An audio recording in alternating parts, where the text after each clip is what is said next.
Masih di 97,7 Pro 2 FM Manado, teman terbaik kamu, dan masih juga bareng Brenda tentunya ya. Di topik pada kita di pagi hari ini tentang harus selalu bersyukur. Karena memang hidup tuh kadang tidak sesuai dengan rencana kita.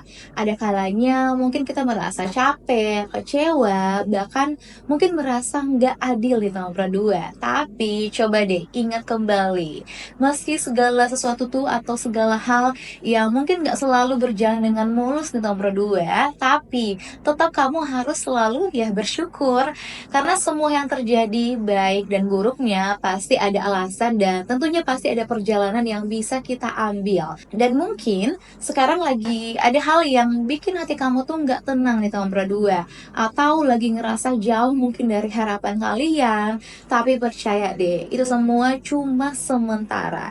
Jangan terjebak sama perasaan yang negatif di tahun Pro 2 karena itu tuh cuma bakal bikin kamu tuh semakin stuck aja ya tahun Pro 2 dan mungkin gak ada rasa bersyukur kalau kalian tuh berpikir-pikir selalu yang negatif.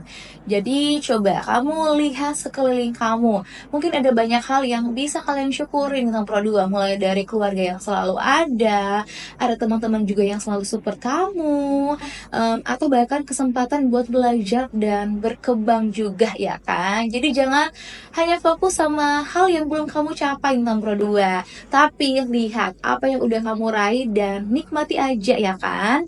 Kadang memang kita suka lupa ya, padahal hal-hal kecil itu yang biasa mungkin dianggap biasa ya, ini bisa jadi sesuatu yang besar buat orang lain. Dan ingat, perjalanan hidup kita itu berbeda-beda, nggak mungkin sama nih tahun Pro 2. Perjalanan Brenda berbeda, perjalanan teman Prodo juga berbeda. Jadi jangan membandingkan diri dengan orang lain di nomor 2. Yang penting tetap selalu bersyukur dalam segala hal apapun dan keep going.